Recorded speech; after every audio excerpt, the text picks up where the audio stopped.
Garage fam, we are back. It's me, Garage Guy. I'm joined by a good pal that I've made in the past year. He's been driving in cars. He's been busy this winter.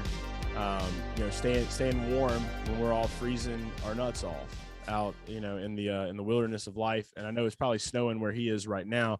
It's Brad Perez Racing, and I have my arm going this way, but you're actually over here in this box. We forget it's mirrored sometimes. Hey, Brad. What's up? How's it going? Not too much. How are you, man? How's you? I can imagine you're tired. Yeah, this is like the first day I've been able to wake up past like 6 o'clock in the morning in like 14 days. I'm excited about that. No, I know how that goes, man. I know how it goes. It's a grind in this motorsports world that we live in. But you had a very interesting weekend. I can't wait to talk a little bit about that.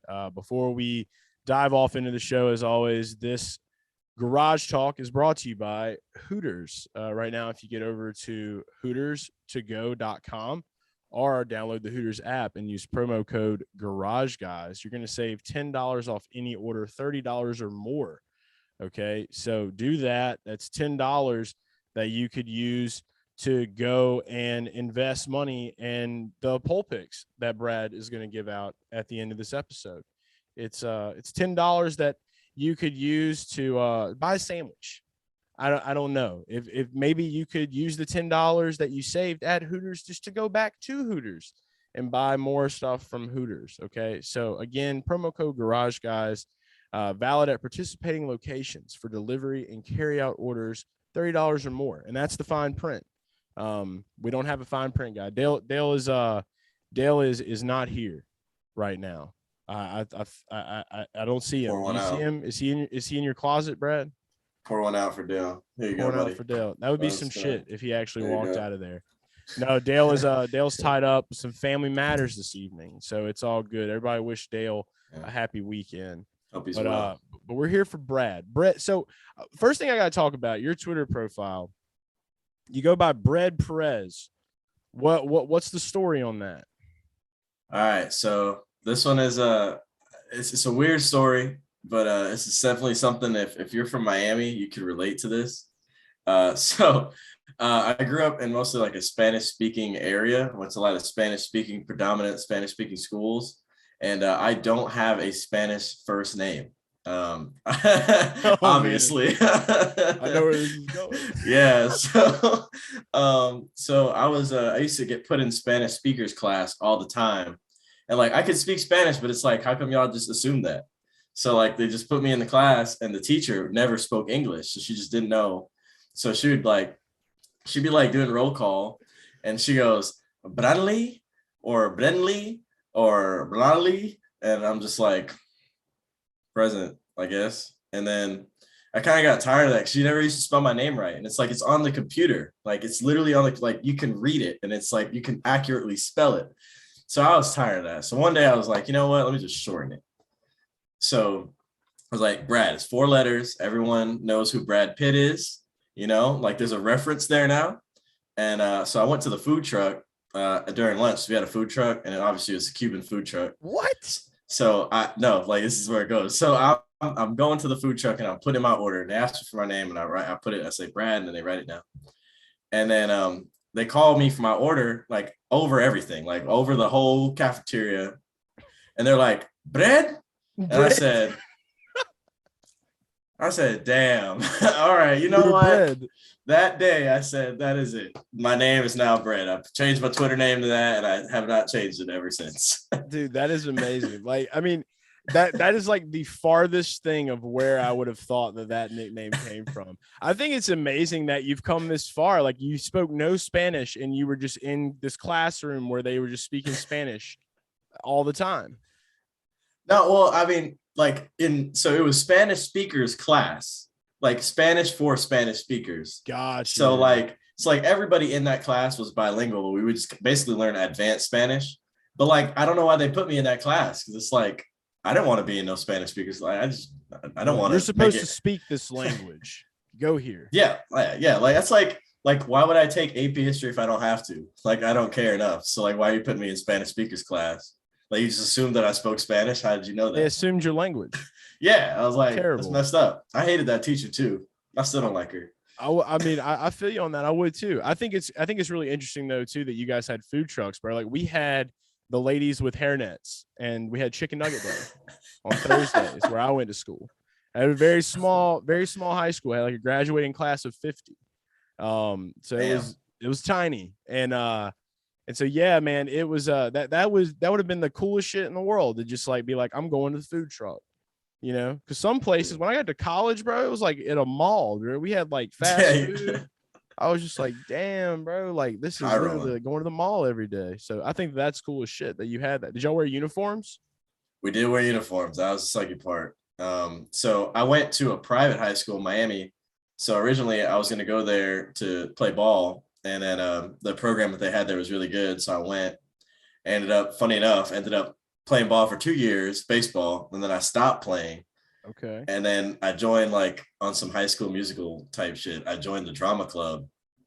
Dude, shout out, bro. I was in one too, bro. I was in let's go. I was a thespian, bro. We were thespians legit. All the way. I don't have a problem with that. I don't talk about it enough actually.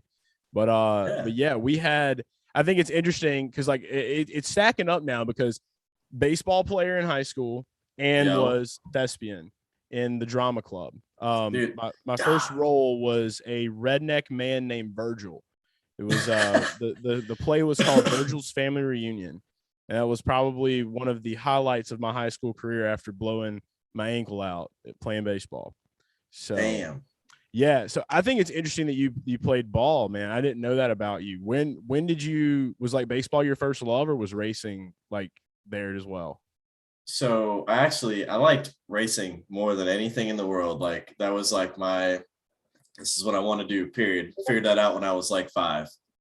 But obviously it wasn't realistic, like where I was born and then like the way my family was. So obviously being Dominican, it's kind of like you play baseball. This is the thing. Yeah. So my dad played what baseball. Sammy Sosa's doing, son?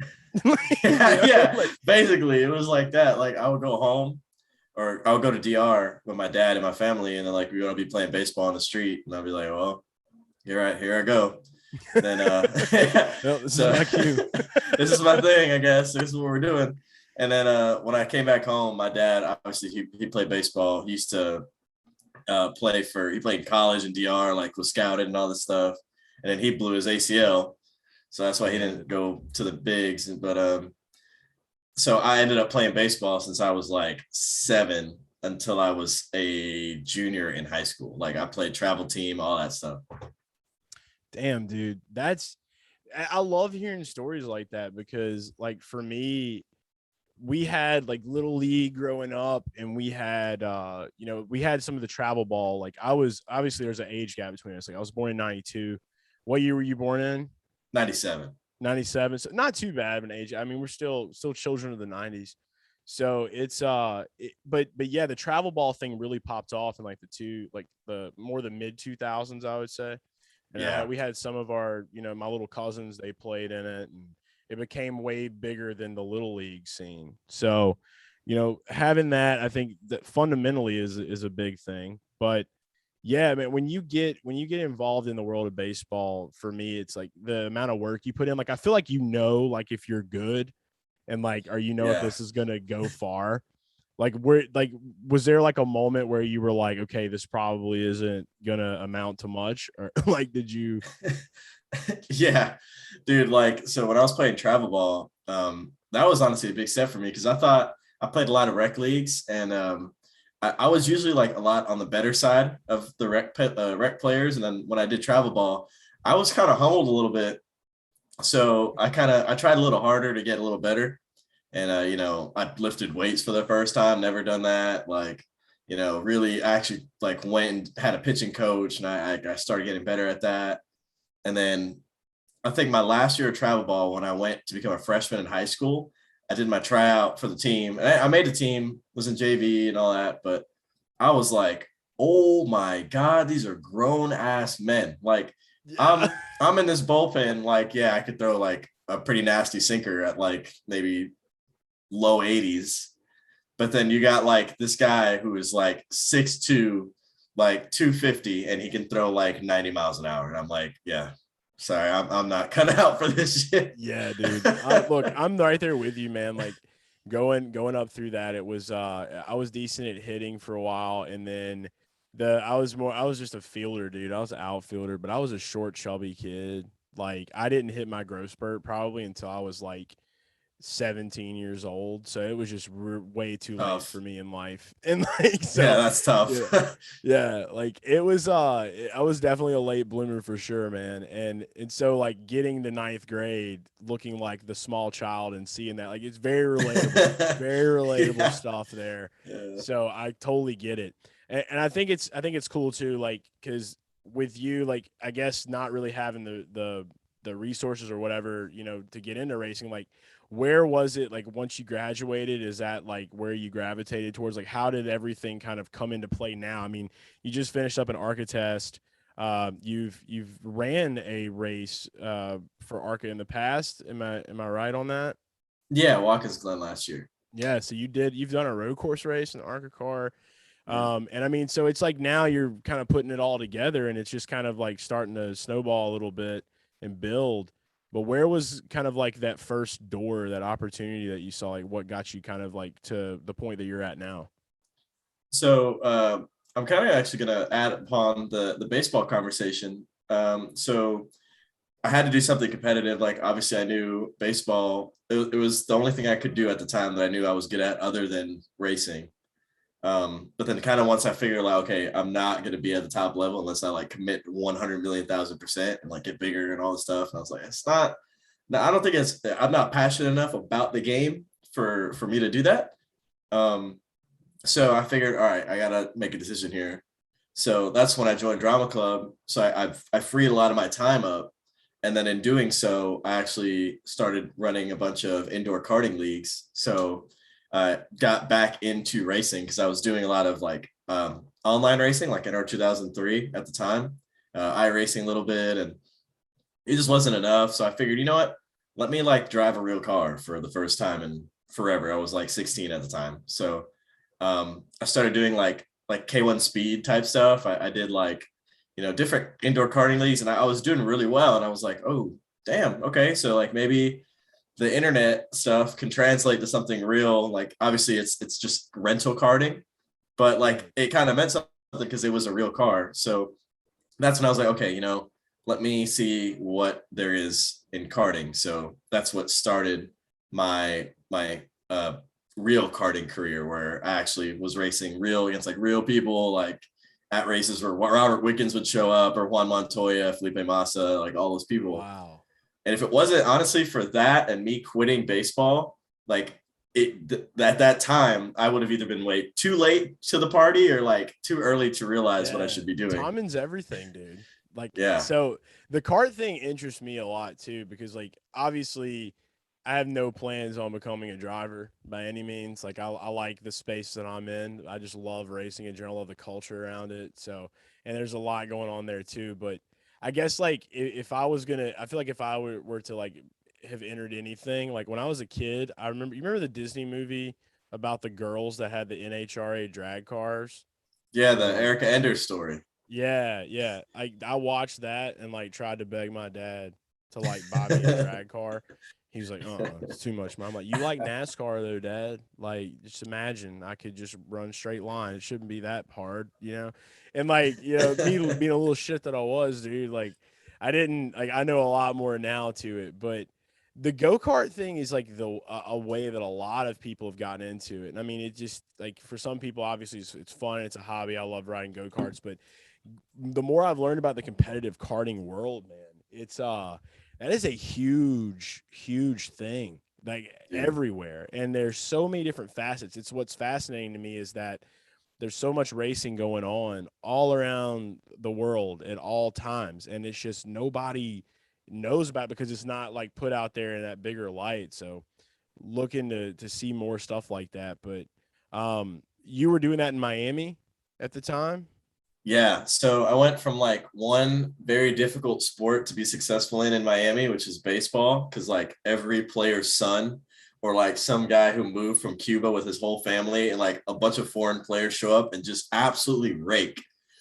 And I go to like another space where there's like a lot of kids doing this because obviously there's a lot of rich parents because Miami's kind of a hotbed for business. And then like racers that move to Miami, you know. So the scene of karting in Miami is huge. Like it's difficult to be successful in. I mean, there's a couple like notables that made it out. I mean, the Fittipaldis, Enzo and Pietro Fittipaldi, they all karted in Miami at the time. Wow. Nick Sanchez, who races for Rev Racing, big Miami karter. Sebastian Montoya, Juan Pablo Montoya's son, cut his teeth. Same track that I started off in. Now he's in like F4 Italy. Yeah, you know, yeah. That's crazy. So I didn't realize, like, I didn't realize the Miami scene was like there. So yeah, but it makes sense. I mean, it's a hot spot place to move. I mean, it's a fun place, fun town. I've never been personally. I want to go. Dude, you gotta go. Daytona so many times. Dude, Miami's sick. Like whatever you're into, whether it be racing, partying, whatever it is, man, it's fun, man. They got an avenue for you. My dream was just to get the white Ferrari, like Don Johnson, drive down the way in the white suit with the sleeves pushed up, man. Yeah, man, on the bridge, on the MacArthur Causeway. Yeah. Mm-hmm. Just doing, as my son says, doing some skirts, around the way. So yeah. No, I want to get down there and check that out though. I mean, that's it's fun, and they do that. So what's the track called in Miami? So now it's called AMR Motorplex. Okay. It's actually at Homestead Miami Speedway. It's outside of Turn 1. There's the parking lot, and then there's a kart track in the parking lot. Really? Okay, yeah. We're making that happen. Whenever I go to Miami, that's definitely going to be something that I do because I do like running go-karts. It's fun as shit. Dude, hell yeah. And they got rentals now. That rental track is sick. Okay. It's sick. I want to all right, so yeah, we need to figure out like competitive, like is there like a lot of fighting in karting? Do people fight a lot?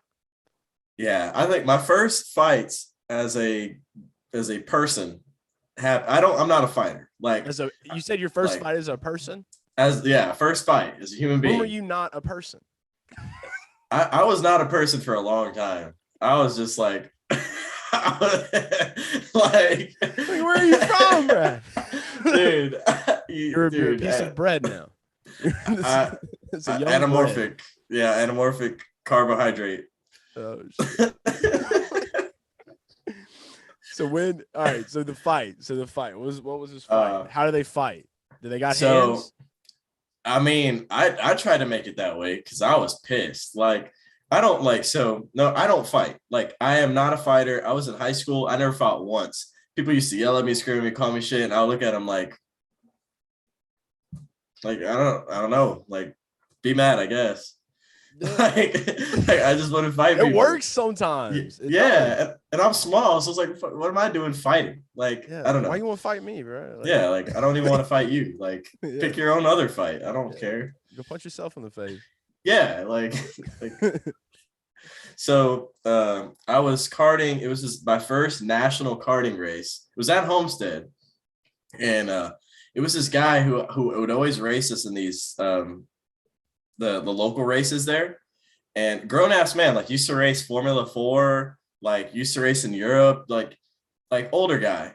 And at the time I was like 17, he was like probably in his 40s, but like every time he would throw these dumbass blocks on me, like some like dangerous blocks, and I was like, this is kind of mad disrespectful, but I'm gonna let it slide. Like, I'm gonna pass you regardless. Get that Joey L on you. Yeah, I was like, whatever, like I'll just deal with it. So then one time he blocked me in like a place where you just don't block. Like, we were entering the turn right before, and I was already alongside him, and he like hip checked me and then tried to take the corner, and I wasn't gonna lift. I was like, no, I'm tired of this motherfucker. So I hit him. Like, when he chopped me, I didn't lift, and I just kind of spun like that. So we like spun into the barrier. We both hit the wall, and his cart is like half on top of mine. So I get up out this cart, And I like take my helmet off immediately because I'm like, I ain't no bitch. So I took my helmet off and I got to this guy and I was like, yo, what's your problem? Like, I'm like pushing at him. And this guy gets up and like with his helmet on, shoves my whole face back and I'm like on the ground. And at that point, I'm like, dude, I'm done here. Fought a grown-ass man. Yeah, and I tried to get back up. And then after that, like people come in and like break us apart. So I didn't really get to actually punch him or anything, but I was like, damn, like that's still a story, bro. I mean, you popped off as a grown man. You stood your ground though, because it's like he's out there for one thing. It's like, what are you doing out there with these youngins, man? I mean, yeah, to be fair, he did have every right to be out there, but he was also driving like a little bitch, like you know, like come on, dude, like yeah. You're like, I don't, no disrespect to age gaps and differences, but like my brain works that way. It's like, bro, you're racing like 17-year-old kids, bro. Like, and you're out here. Does it make you feel good at night? Like, dude, I guess, man. I was so heated, dude. Cause I was like, man, I got paid to fix this cardigan. And like, that was like a streak of like a couple races where I got caught up in the stupid wrecks and I had to keep paying for spindles. And I was like, bro, I'm just tired of this. Like, it takes time, dude. Yeah. Like, I mean, I can only imagine like going through that. I mean, like, but it builds the confidence, builds the character. And I mean, obviously gets you in position to know what to do and what not to do in certain situations. You know, I think, I mean, dude, I would have like just went full like tier mode, like with that guy. If he would have done it to me and just been like, you're a grown man, like, what are you doing? I'm just like, what's the kid from, I don't know if you remember like Billy Madison. You remember the scene with Billy Madison where he's like spraying the kid with the hose pipe, like, who are you? I don't even know you. Go away, mister. Like, yeah, just full blown like that. Like that's that scene. That's what was happening to poor Brad. Little Brad just trying to just keep his position. For real, man. We were racing for like 13th. Like it wasn't even that serious either. That's why I was even more mad because I'm like, why you blocking me for 13th? I hope one day we find this guy and we just meet him. I hope I'm with you and we meet him. And I'm gonna have some things. It's gonna be comical. It's gonna be fun. He won't even know that I'm just talking shit on him. I'm really good at that. So we'll have fun with it. So you leave. So at some point, obviously, you had to leave Miami. Like, what got you to North Carolina, and what kind of got you into the situation that you're in now? So it was more so work. So like I kind of had this strat going on when I was like starting to do real racing, that I wanted to be able to race and not have to. I knew it was going to cost me money and I didn't really have many sponsors and I honestly didn't really have any sponsors for a while. And I essentially made a deal with my dad that I was like, all right, well, once I graduate, can we buy this car and I'll go 50-50 with you. And then like, I'll take care of like a good amount of the finances, but like, I'm going to need help. But like, he's like, as long as you're working or in school or whatever you do, like, I'll do it. And then I was like, okay, cool. So I was living at home with my parents and it was a while. Like I had now raced about a year of Miatas or 2 years of Miatas just about. And it was costing me so much money to race. Like it was stupid. Like I got sponsorship, but it wasn't even covering like not even 50% of the bill. Damn. And I got to the point where I was like, know how serious that is, man. I don't think people understand that. And I honestly could afford it at the time only because I was living at home. Like if I wasn't living at home and had to pay real bills, like I was paying at the time, like my phone and like whatever the hell else I did. Like the car that I had, we bought it at the junkyard and the insurance is really cheap. So like I didn't have a really expensive car. I just had like bare minimum everything. And then I spent all my money on racing. But it kind of got to the point where I was like, how am I going to like live? Like, how am I going to have a house? Like, how am I going to have savings when all I do is spend money on this? So once I worked up to the point where I had like a good enough resume racing, like I felt like I was experienced enough that like, okay, I know there's the next step now. I started looking for work in North Carolina because I figured that's where everything's at. First thing. Second thing is if I wanted to be in NASCAR, like even if it was a lower end anything, at least I was in the conversation by being there. And then third thing was it's cheaper to live in North Carolina than it is in Miami by like just off the bat. Big time. Yeah. Yeah. So I figured like if I was ever gonna own a house or even pay rent, period, like there's no way I could live in Miami. It's just not happening. So my buddy Jay Lopez, who I worked with at Johnny Davis's and then I worked with at Martin's, he told me about an internship that I could have done in the wintertime on the off season when I got this opportunity to race the winter heat in 2018. So I was like, all right, I'll go and I'll work because I have nothing else better to do while I'm there for a week. And the competition director at JD Motorsports, Brian Barry, was like, hey, man, I like you. Like, if you want to work, like, let me know. And I was like, oh, really? It's like that. Like, is that easy? So once I told him about my situation, he goes, well, whenever you want to start. And ended up moving. And I lived on my buddy's couch for a little bit. And the way. That's the yeah. way. And I got a couple checks together and started working. And then when the new season started in 2020 or in 19, I was like, well, guess I'm moving. So picked up all my stuff, moved. I ended up living with Ryan Vargas in his 2-bedroom apartment. Shout out to old Ryan. Yeah. Like old Ryan, man. Yeah, him and his dad let me stay over there. So it was pretty cool. And I still live with them in a different house now. But yeah, if it wasn't for that, I definitely wouldn't even be here.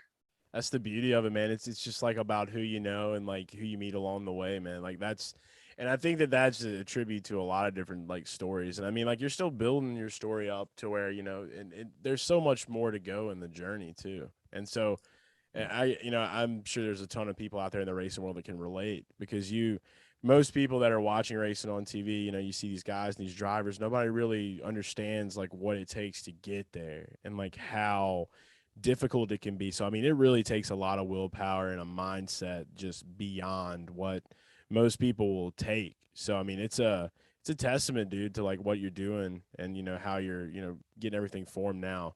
Because like I said, I just met you.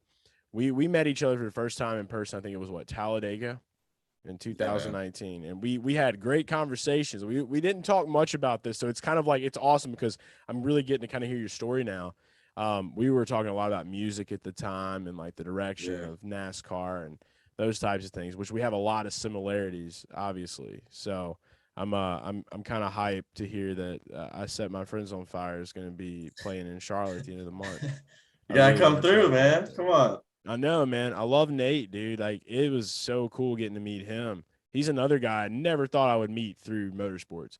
And it's like, it's so weird, dude. I'm just like, I grew up listening to this dude's stuff, and I'm just like, oh, here he is. He's in NASCAR. Dude, that's how it was like for me, bro. I met him at Texas in 2019, and he was in the garage. And I'm like, don't I know you? Like, yeah. Like, what the hell? Like, why are you here? Like, yeah, like, why are you at a NASCAR race? Dude, they love it though. Rockers love this thing, man. Like, there's so many musicians out there that love racing, and so like that's why like I think that with where everything's headed now, and the next generation with the next gen car obviously coming with the Cup Series, but the next generation of fans and racers. I mean, it's a really pivotal, awesome time right now. And the personality is coming to life. I mean, like I said, just seeing like you and a couple of these other guys that are kind of just getting into it on that side with NASCAR through ARCA and different types of racing around the North Carolina area. There's so much personality that's just blooming. So I think that's dope. And you so obviously I wanted to kind of backtrack a little bit. How long did you race Miatas for?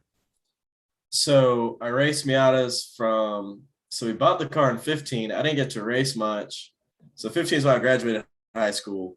So didn't really race much. I raced karts mainly until about 2017. Then I raced Miatas from 17. So I guess present, like I haven't raced this year, but I raced one time last year. So about 3-4-ish years. Yeah. I learned heavily about the Miata gang and lifestyle through Mooncar. That was I thought it was, dude, I'm not gonna lie, man. Like I grew up just strictly on NASCAR. I didn't really know much outside of that other than like I knew a little bit about IndyCar, but we just did NASCAR like my whole life. So like my thought or my bubble was not big enough. So when I really found out that that was a thing, like, cause like I was just like, oh, this is great. They got Mazdas out here, and I'm like, oh, they really do that, and I'm like, Yeah. oh shit, okay. So I've learned a Yeah. ton, man, but I think that's cool too. So you went from there to there, and then now obviously you moved to North Carolina. You're working and networking, meeting people, and so this is all really kind of new that's happening now. This is like where we are now in the story. Like, I mean, you've just kind of met some people, and you got into the race at ARCA. What was it like running Watkins Glen? Dude, it was crazy because like it's so many different factors that kind of came up with that. Like the only reason why I got the opportunity, first place, because I moved. The only reason why I even knew who Josh Williams was is because working in the garage, like I just seen him all the time. And like we only really became friends because like every time I would be in the garage, like we would practice day, like I would see him working on his own car, and I'm like, "Yo, who are you, bro? Like, what are you doing?" That's them people, bro. Like, That's them people you yeah. want to meet. So I would always like we would always shoot the shit and like crack jokes at each other, because I'm like I would go up to him and I'm like, "Hey man, you're late for your makeup. Like, what are you doing working on the car?" Like we'd be like making fun of each other. It was funny. Like he knew I raced Miata, so he'd be like, "Oh, aren't you late for your little Miata race?" I'm like, "What? Once I get off the clock." Like, Yeah. we would laugh and like, um, so just that, and then knowing all the people in the garage, and when that day came, and when we were able to put that deal together, just even the day of that race, like I would be going through tech, and then like the same people who I'm used to working with are just like, buddy, that's not a that's you should be working on your tires right now. And I was like, Yeah. like I know, like this is weird. Like so many cool people like hyped me up that day, and that was an unforgettable experience. Like I can most imagine. of the memory of that day wasn't even driving. Like it was just like everything around that, like Leading getting up to, to it and after. yeah, like going to the midway and like meeting fans. Like I've never during a race weekend ever got to like go to the fan zone and just speak with people. I got to do that. I was like super That's cool. awesome. Like, you know, I never got to like I did a driver introduction. I'd never done driver introductions. Like Miatas, we don't race in front of people. Like I've never raced in front of that many people in my entire life. And it Wow. I'm going through the pace lap, and that's the one thing I remember the most. I'm going through the pace lap, going through this whole track, and I see like campfires. I see like people in the pool. I see like people with like I see everything, and I'm like, yo, what the hell? That's one thing I've always wanted to know. I always forget to ask that question. Obviously, you're focusing on what's happening in the race, but like, do do you like look around like when you're driving, like just to like I don't know. I'm sure everything's a blur, but like I've always wondered that. Like, do drivers like kind of see what's happening around them, or is it just all tunnel vision focus on what's happening in front of you? So I think there's a different answer for everybody. I know my answer is like at first when I'm driving, I get tunnel vision up because I'm so focused at the task at hand.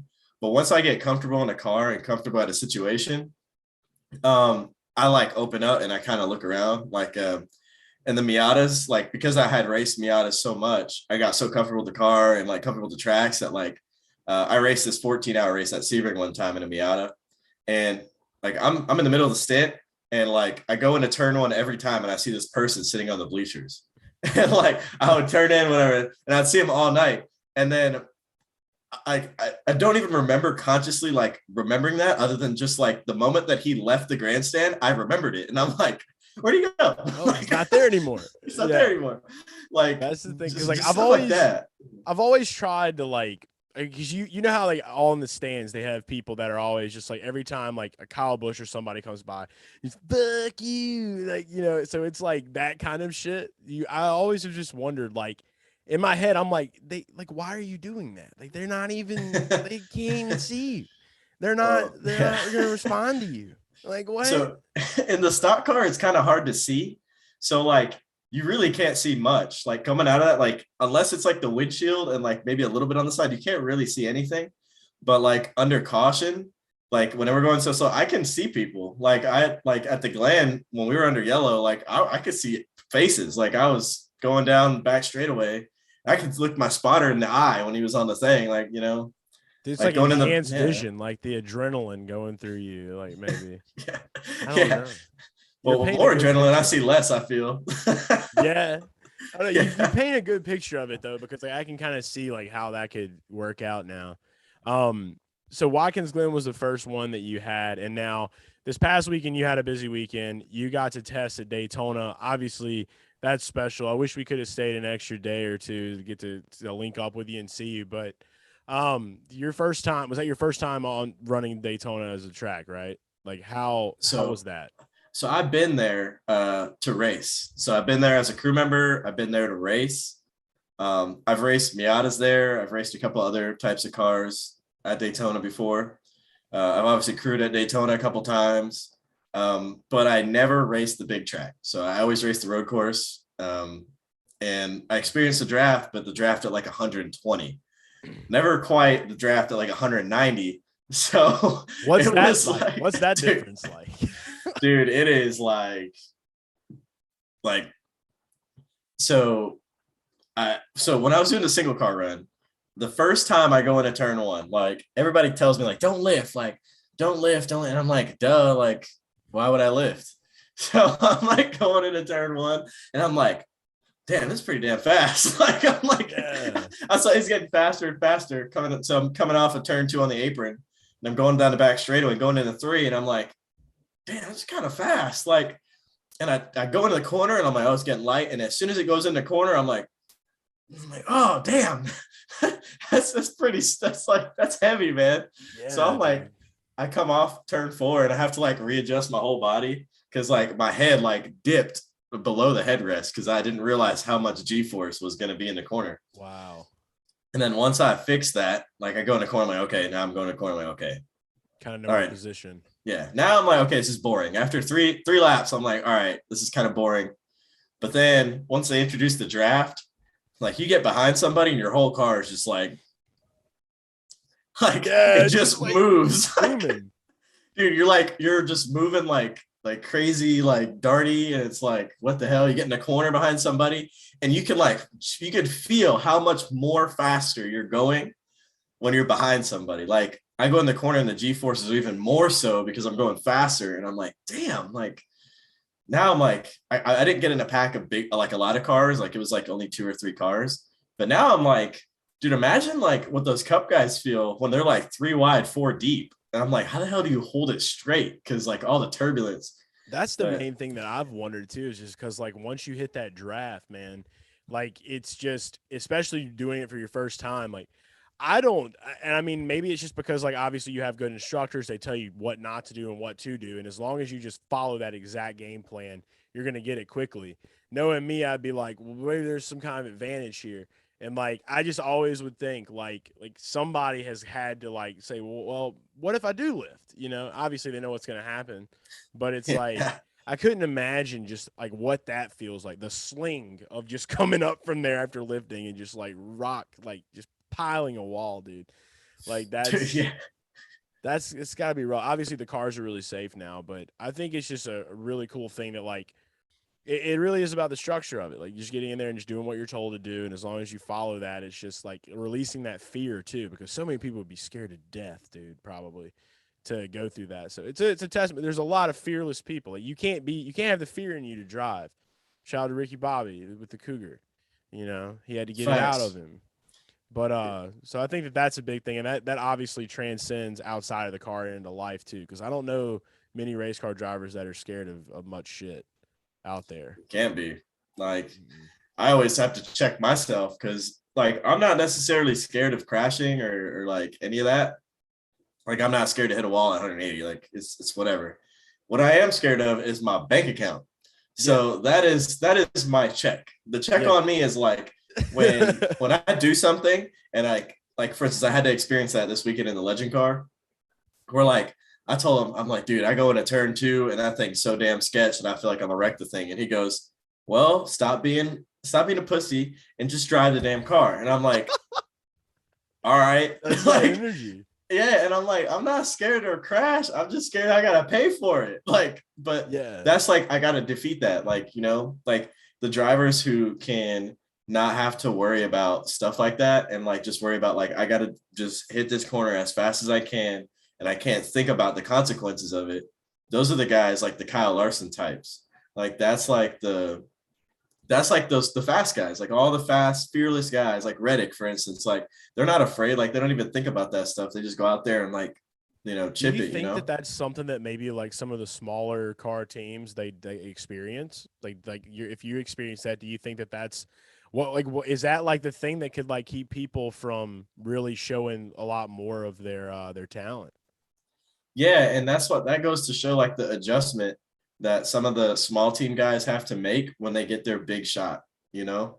Because like a lot of the guys like I would even say Ryan Priest, for instance, like he raced for Johnny Davis for like a full season. So like his MO was like get as much experience as you can, don't wreck the car. So like obviously he got a really big break when he raced those few races for Gibbs and he won. But like I feel like when you go through that, you have to almost like unlearn the like shackles of hey, it's okay if you crash the car as long as you were going hard as you can and try to get the best out of it. Like don't worry about that. And I feel like that adjustment is something that definitely people have to make when you go from either driving for yourself or driving for a lower budget and then now when the team that you're working for is like we don't care unless you win. That's so eye opening. Like I've never thought about it like that. Like that's some good shit right there, man. Yeah. Like I think what we need to do is like, we'll just call so many people just to test the theory, and be like, hey, like, dude, like, bro, I got like a cool millie, bro. Like yesterday, like it's yours, dog. Like, good luck out there, dog.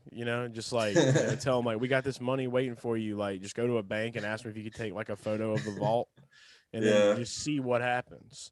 Yeah. See how they drive different, you know? They'd be really mad if they wrecked it, and then I was just like, "I'm sorry, bro. I was just I trying don't have the to help money. you, Yeah. mentally, Oh, not physically. I have no green to give you now." So Yeah.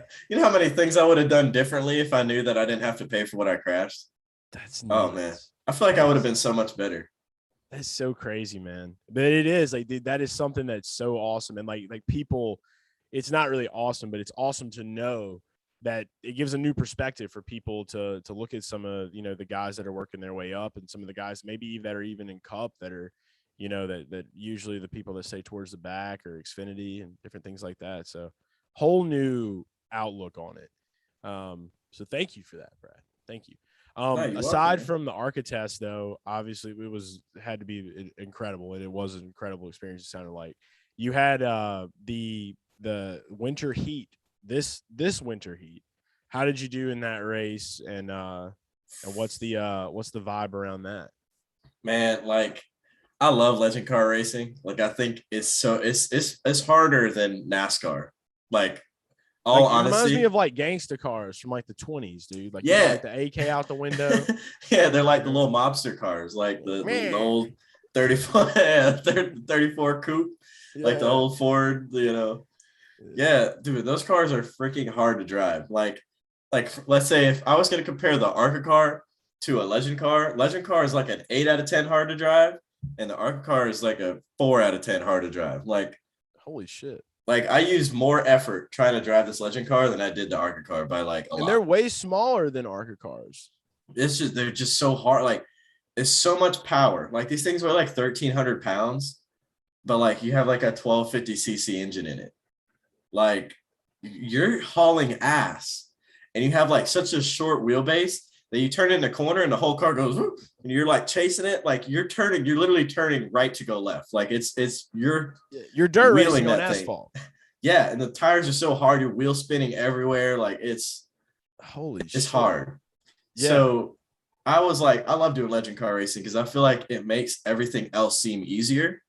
So like it's kind of like in baseball, like you when you on deck and you get the donut out and you swing the donut like 100 times. You go out there and you swing the bat like, hey, I have a stick in my hand. It's a paperweight, like, bro. It's a paperweight. That's essentially legend car racing. Like, if you could be good at legend car racing, like those people translate to like bigger cars way easier because they've driven something 10 times harder to drive than a late model or a truck or an Xfinity car, whatever it may be. Yeah. Who's So another legend car driver? I know Bubba drove Legends. Bubba Wallace drove Legends. Yeah, Joey Logano. William Byron started off in legend cars. Yeah. Like a lot of guys like Ryan Blaney. You know, you think, I mean, honestly, there's a lot of really fast guys that started off in legend cars.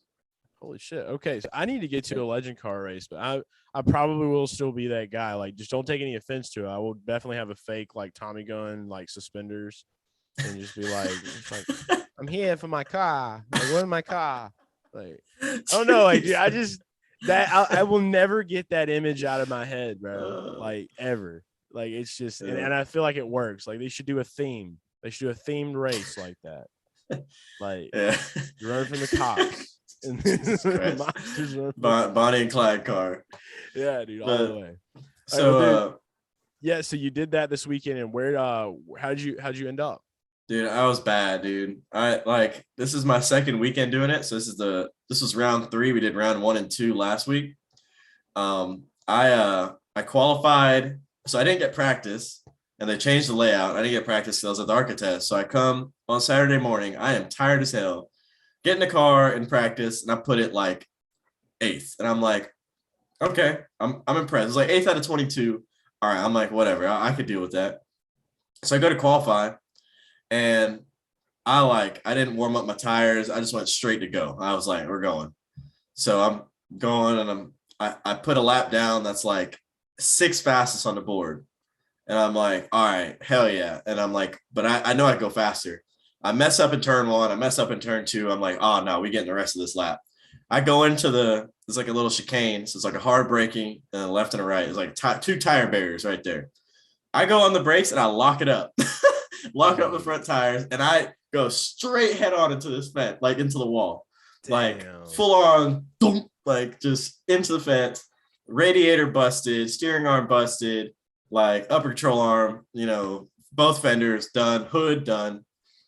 And I'm like, damn it. Like, I'm so mad. I get towed to the garage. I'm inside the tow truck talking to the guys, you know, and I'm making fun of myself. And then I get there. Luckily, Josh Williams was not there because he would have clowned me. Yeah. Dude, Josh, I was driving his car. Like that guy. I met him yeah, one he clowned me. He's a trip. He's funny. So, but one of his crew members that I'm good friends with, John, he goes, well, what did you do? And I'm like, I cobbed up. I'm a cob. Jesus, so yeah, he got it fixed. Luckily, went back out there with no hood, no fenders, straight up modified style. There's like a picture on Instagram some guy took. And yeah, so I qualified 8th actually. And then I almost spun out on lap 1 because my steering arm was bent. And so the first 2 corners are right-handers. So I'm like, okay, feels nice. I didn't know how it drove after it was wrecked. So I'm like guessing. I'm like, oh, this is fine. And the first left-hander I make, I turn in the corner and the whole car goes, boom. And I'm like, oh shit. So I save it, go like from 10th, drive all the way back to 6th. And that was where I finished. And I was like, we're fine. I didn't die. We're good. Hey man, it's something. At least you didn't finish in the tow truck that day. Yeah, I would have been mad as hell. There's that. You had a solid little crew out there with you too. I saw I think Bozy was out there that day. Moonhead was there. You had Ryan. You had a couple other guys I don't think I've met. I saw in some of the pics on Twitter. But yeah, you gotta have the squad, dude. Like I'm gonna get to one of these, dude. Like I'm gonna get to one. So don't be too hesitant to bring me now, knowing that I may or may not show up with with that attire. Of the you can do whatever you want, man. It's fun. It's all fun. I think it would be fun to do interviews like that. Like go to Legend Car Kids and just be just go up to them, just like, how long have you had this car? See, just throw them off because they don't know what the hell that is. They're like, who is this guy? Yeah, sound like a spaghetti noodle. If he They probably never even watched mobster movies. They're like all really young. The only reason I knew about it was from like Jim Carrey in The Mask when he was like that guy that was like, step right up here. Like, and then he You had never watched Public Enemy? dude, maybe a long time ago. Damn. You talking about, was it Russell Crowe in that? Yeah. Okay. Yeah. Dude, big monster movie, man. Yeah, that was like that OG shit. And then like you had like Gatsby, but there wasn't a lot of mobbing going on there. It was the era though.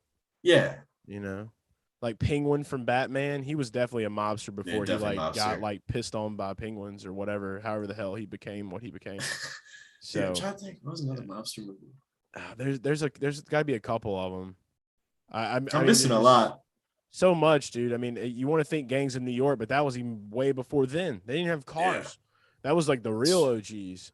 They were out here in horse and carriage robbing people. Mm-hmm. Like I just want to go from that era all the way to like Stay Scheming with Rick Ross. Like that's in the vicinity. All right, so yeah.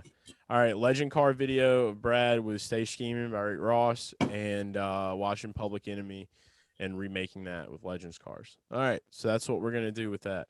But no, it sounds like you had a hell of a weekend though, dude, and I appreciate you taking the time to chat. So obviously that's that, and now it's time for the end of the show. We're not going to end it without getting poll picks. So right now, Tyler Reddick is on the cusp of going 3-0. I need to check this score. I've got a couple of bets for you though. So this is obviously going to be Monday night. So Monday release, and it's going to be the first time poll picks has all been done on one night, I think. So this is actually maybe not, maybe the second time. I think Blaney's was all in one day as well. So you'll be the second one that we'll have for the Monday show, and we'll do hockey and NFL playoff games. By the way, do you have like a favorite NFL team or a favorite hockey team? It hurts, but I am a Dolphins fan. Ooh. I was hurt very hard. I hate it for y'all with Flores. Oh my God. Stupid. Dude, you know what the worst part about that is that I found out about the firing, not on my own accord, but Jeff Gluck texted me asking me why they fired Brian Flores. And I woke up to that like, what? Gluck thinks you're the Miami Dolphins insider, bro. That's even more clutch. Like you're like the guy in Miami. Why did they fire him, Brad?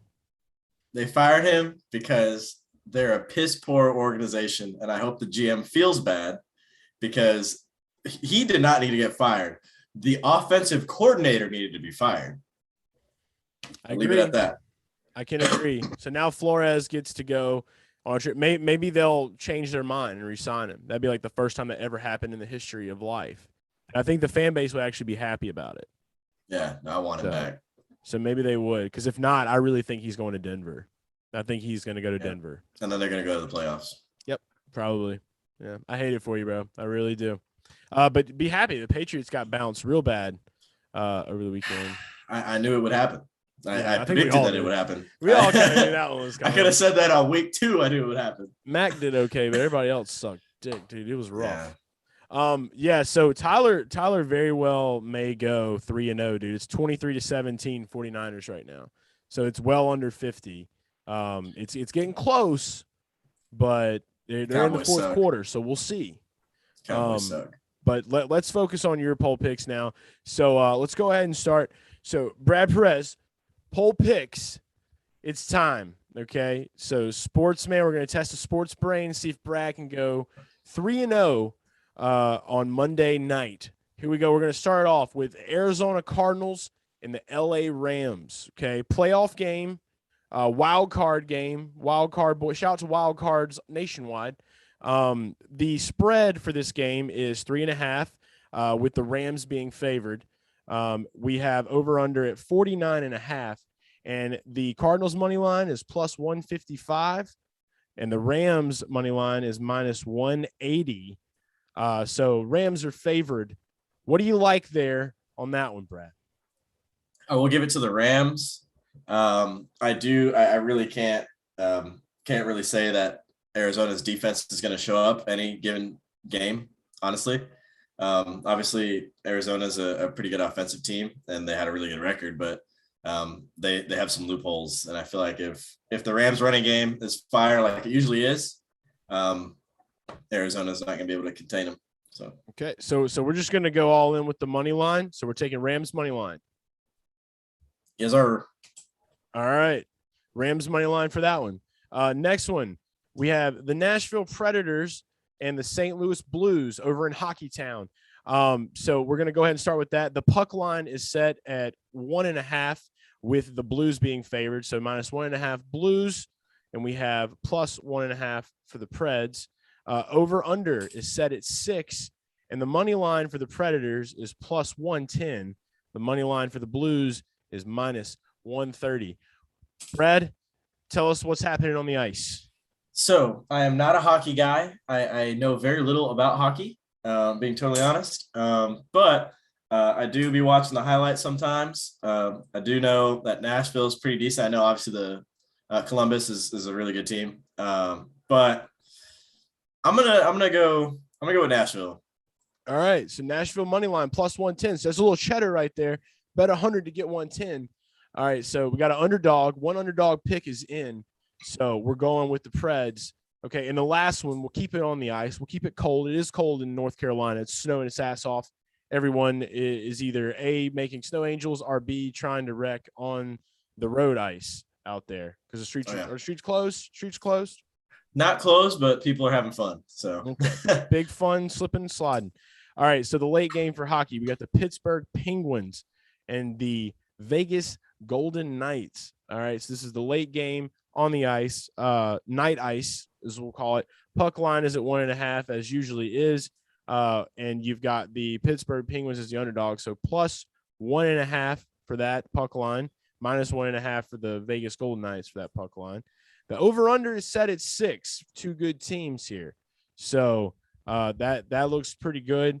And then you got two teams that are pretty decently matched. The underdog in this one is going to be the Penguins at -105, and then the Golden Knights -115. What are we taking for night ice? This is going to be a tough one as the two really good teams. I'm not going to be controversial. I'm going to say, the Golden Knights probably going to win this one. I'll say over 6. Over 6. Okay. And maybe bonus bet, Vegas, money line -115, maybe bonus. I'll give it. All right. That is poll picks with Brad Perez, a.k.a. Bread Perez, as named by Man from Food Truck in Miami. My Spanish teacher. Shout out to that guy for giving great nicknames. All right, let's see if they cash. All right, so that's the poll picks, guys. Brad, it has been great catching up, been great hearing the story, man. I hope the Garage fam out there love it, obviously. And just thanks for giving us time on Garage Talk, dude. Where can everybody follow you at? You can follow me on Twitter at Brad X Perez, the letter X. Also Instagram at Brad Brad. You know, it's weird when I say it, because I say Brad, and they just type in Brad. No, like literally Brad. UH. Yeah, Brad. So you got like from dude, and then you also got the emo boy thing with the X in the handle. Yeah. That was all Tumblr era when I set up all those. Bro. Yeah. Big time. I love that. I fuck with that energy though. Yeah. I do. And guys, you already know where to follow me at Garage Guy Chase. Follow Garage Guys FS everywhere. Get the scoop on everything going on. The season's kicking back up. Are you going to try to get out to Clash, Brad? I am going to save my money and stay working. There you go. All right, so he'll be watching Ice Cube from the house. I'll be watching definitely. It's going to be an exciting race. It was a good day. It's been a good day. It's been a good Garage Talk. Thanks so much again, Brad, and Garage fam. We will see you again soon. Enjoy your week. It's the Garage Guys. It's the Garage Guys. It's the Garage Guys. It's the Garage Guys. It's the Garage Guys. It's the Garage Guys. It's the Garage Guys. It's the Garage Guys.